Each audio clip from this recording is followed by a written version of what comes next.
Well, in many ways, it was the story of the two big money signings of the summer for Liverpool and Man City at the weekend. Very unusual. The game played at Leicester's King Power Stadium on Saturday evening. Liverpool coming out on top by 3-1. Darwin Núñez taking his chance when he came off the bench, also won a penalty, while Erling Haaland fluffed his chances at the other end for City. So the first piece of silverware going to Liverpool. First time they've lifted the Community Shield since 2006. Delighted to say that we've got former Republic of Ireland and Liverpool defender Mark Lawrenson with us to look back at the game. Mark, how are you getting on this morning?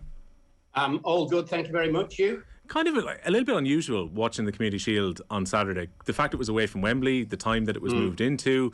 Obviously, we had a national anthem which just about got in under the boos before the game actually started. But the game itself, I thought Liverpool played pretty well. Yeah, they did. I mean, Klopp still very much looked at these games, and it's just training, and it's as much as possible. It's as near a competitive game you can get in terms of pre-season. And this was always called the Charity Shield, which, and the whole idea about this was the fact that the two teams that played at Wembley, obviously the cup winners and the league winners, raised all this money for charity. So and it's been slightly devalued over the years with the Premier League, etc. But it's from the players' point of view. I mean, he'll still be training them hard this week. Klopp. They played a game the next day, which was mostly the kids against, I think, a team from Austria. But he's just, excuse me, come off the back of them beating Austria, and he has triple sessions. This is the big, that kind of last week, 10 days, is the big sort of push in terms of fitness. And, this is preparing them, not for the first game of the season. This is preparing all these players for the season.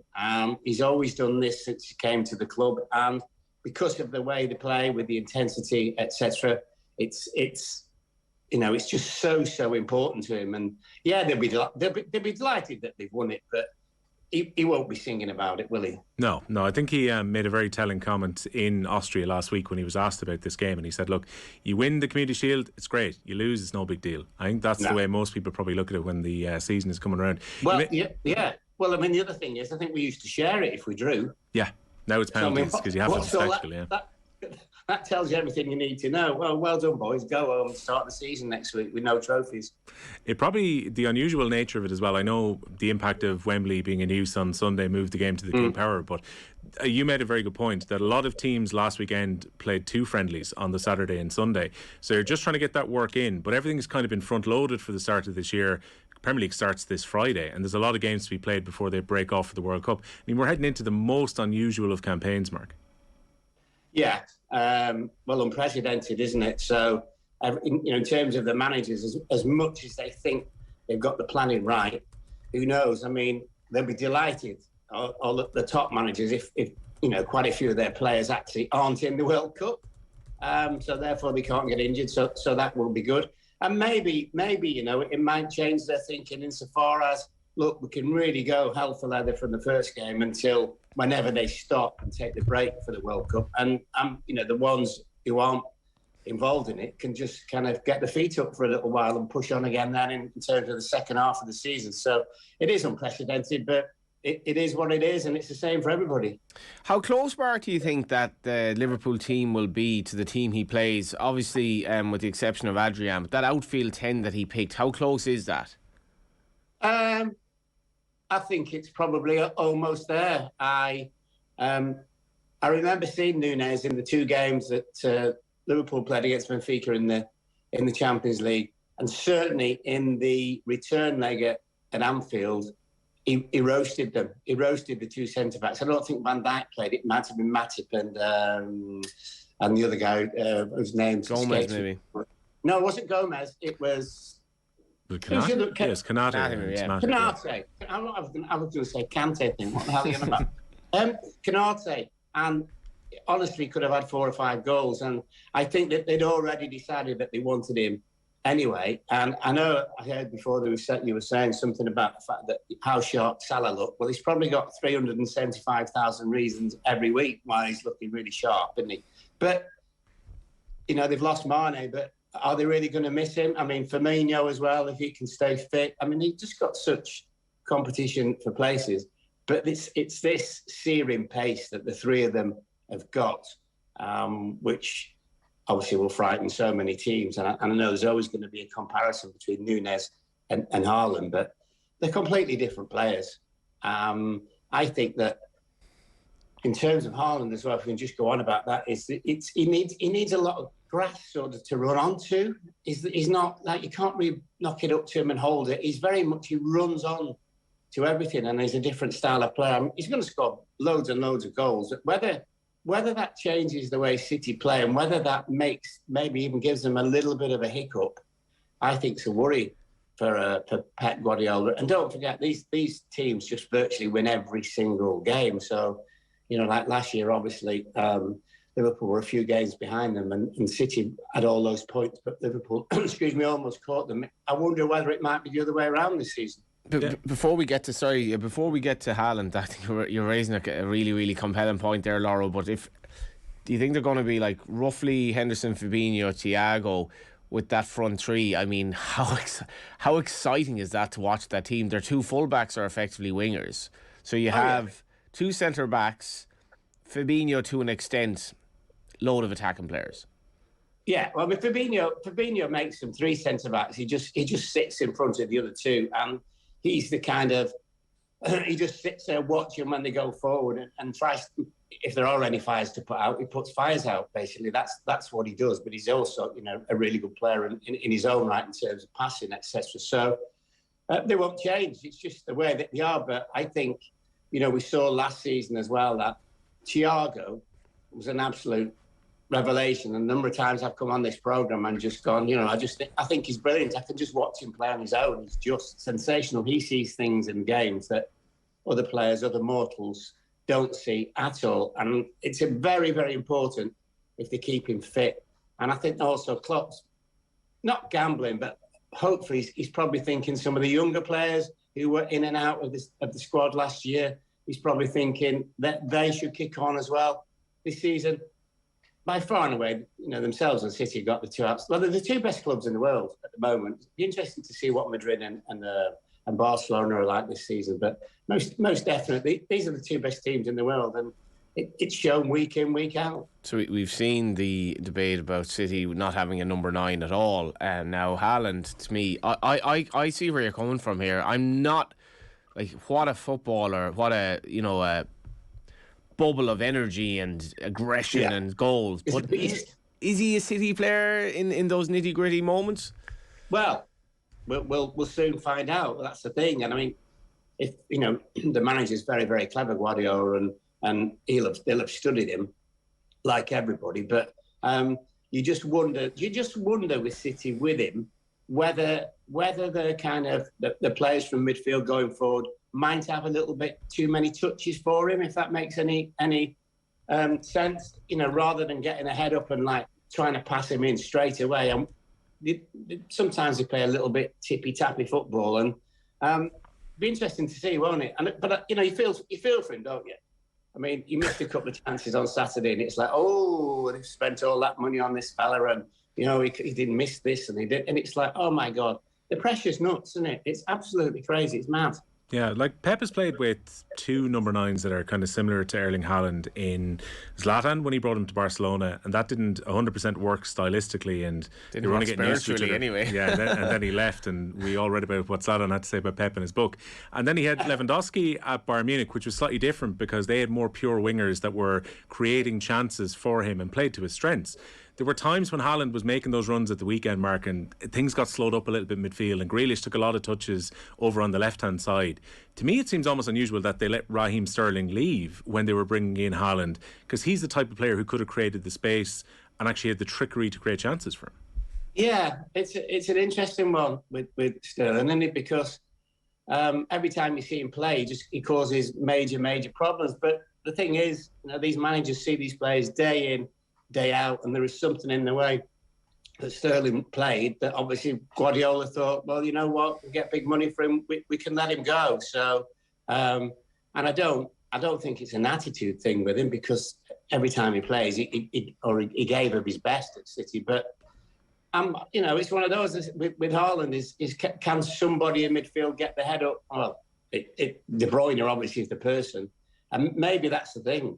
Maybe the whole thing about this is not just Haaland, it's like De Bruyne being in, the what they call it in American football, obviously just the quarterback.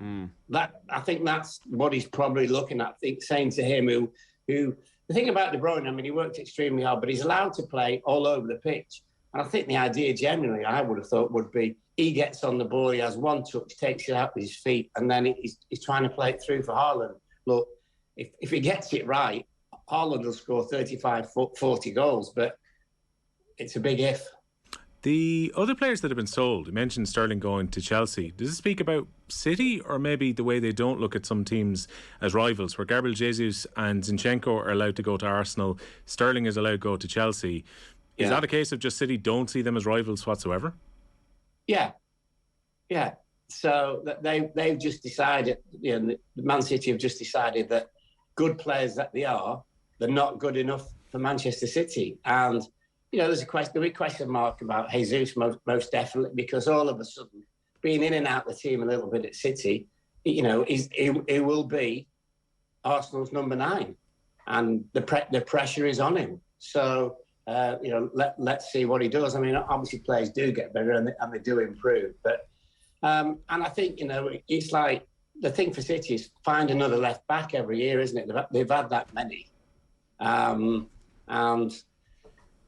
I think that's probably it's not a weak link, because they win everything, but it's a position where the manager wishes he has or had a better selection for that particular position for me. Yeah, João Cancelo is a good player, but he had real problems with Salah at the weekend, and that's the worry. Yeah, well, it is the worry then. But then, the manager might say, Guardiola might say, but hold on, generally in games, and nearly every single game they play, they have more possession, so maybe not as bad. But it's a position I don't think they've ever really filled. Everyone knows who City's right back is every single week. But generally, the left back, it could be anybody. I just it's hard to believe it's coming around so quickly. Like Manchester City are strong favourites. Liverpool are nowhere near them in terms of the betting. Is it closer than that, Mark? I don't see much between the two, and I think Liverpool, in some respects, they have the advantage of the hurt from last year, if you want to call it that, and the feeling that they can actually do this. And City have made changes. Liverpool has been a bit more seamless. I see this being really, really close. I don't know what you think. Yeah, I think just the same as last year. I would have City as narrow favourites, because if you look at the game as well towards the end of last season, when they really needed to win in the big moments, they came through. And Liverpool obviously chased, which is always easier, because the guys in front, you're always looking over your shoulder, and you only need one or two saying, "Oh, hold on a minute, we might get caught." But yeah, I think it's very, very, very close. And look, what happens if De Bruyne gets injured for 4 months? I think that's the big thing from City's point of view. Who's going to play in his position? Well, you'll argue there's no one in the world at the moment who's capable of playing in that position and running the team and working hard and making all the assists and scoring lots of goals. So it remains to be seen, doesn't it? And also, the effect of the effect of the World Cup. If Belgium go all the way, what will De Bruyne be like for the last 4 or 5 months of the league season? It's far better cracking the Championship anyway. What about Preston and this Irish contingent? We're all over them this year. Oh yeah. Although we did our normal on Saturday, which was, I think we had about 3 or 4 chances and couldn't score. But it's good. It's great. But I don't. I mean, looking at the Championship this year and last year, actually, I think was in terms of looking at the teams in the Championship, it was probably one of the lowest rated, I would have thought. There was so many teams at some stage could have obviously got promotion. I mean, the likes of Huddersfield, etc., were up there for ages and ages. And I've seen them a couple of times, and they were just ordinary. So, but you think then your own team's got a better chance. But I don't think we finished in terms of signings, Preston, but we're never, ever going to go mad with players. And we tend generally to get people on loan, which, of course, effectively for Nottingham Forest last year got them up. Just hopefully that we can do the same. But we've lost our benefactor, who died unfortunately. Trevor, yeah. Trevor Hemmings. So, and he's one of his sons, Craig, is the chairman, but Peter Ridsdale runs the whole outfit. And by the way, the much maligned Peter Ridsdale has done a fab job at Preston, an absolutely fabulous job in terms of getting players in, cutting the wage bill and everything, but being very, very competitive. But we don't score enough goals, unfortunately. If we can solve that this year, we won't be far away from the playoffs. I'd much prefer a sporting team like that than just a team that was embraced by this massive sugar daddy and just threw money at it. And Preston, if Parrott has... And this is the thing, Will, can he make that step up? He was comfortable at League One level. Like, to be honest, I wasn't really expecting Spurs to back him as they have. Can he make that like the Championship is so... The questions are with the backing as well, John, about how much this is about Spurs protecting his value, especially because he's playing international football, and how much of it is they genuinely believe the soundings about Harry Kane had a slow start to his career. He was out on loan for quite a while, and then things exploded for him. I do see some comparisons between Kane and Parrott, Lawro, because like Parrott's not... They both wear football boots. Parrott actually has a star quality about him. I see that in him. He's not blessed with amazing pace, which he probably did when he was younger. He was probably quicker than the players around him. He's struggled to adapt to the fact that he's not quicker than centre defenders anymore. So will he be able to make that step up and get succeed? If Parrott has a good season, Preston are 100% on the cusp of the playoffs. Yeah, but you can't, comparing him to Harry Kane is like, you just can't. Yeah.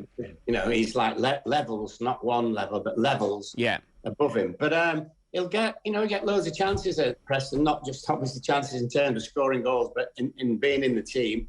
And they've got a young manager there who basically was a striker himself. So he's very much the fact that he'll be trying to get the best out of him. It's a good deal for him. Do you ever see him going on to play for Tottenham on a regular basis? No, I don't think he has. And if you look at the players that Conte's brought in as well, you can't see where he's ever going to fit in, to be honest with you. It's a fantastic move for him. Like, fantastic move, 100%. Yeah, this is exactly the move and you know what? He'll be loved there. I mean, obviously I try and watch and go to as many games as possible. And the thing about there is if you play for Preston, as long as you give 100% week in, week out, they can forgive little things like maybe you're not quite quick enough, maybe your touch is brilliant. And it's like a northern town, and it's a little bit dour, but it's like, you go to work and you work hard and you get paid, and that's what the supporters are like. But if they happen to get it going, it's also it's a great stadium as well now, due to obviously to Trevor, etc. And it's quite intimidating for the opposition when it's full, but unfortunately it's not full too many times. Although this season we've got 8 local derbies. So that'll also be interesting as well, with Burnley and Blackpool and Blackburn and Wigan. So that might help us a little bit, hopefully. Yeah. Mairead Weaver is watching from LA, of all places. 8 hours behind, half 12 at night in LA. Not a bad place to be, watching OTBAM this morning. Ask Laura, what do you think about Lingard going to Forest? It's that 1-year deal that Jesse Lingard is taking to go to Nottingham Forest. They're paying him a lot of money to potentially try and turn things around for them this season. Fortunes.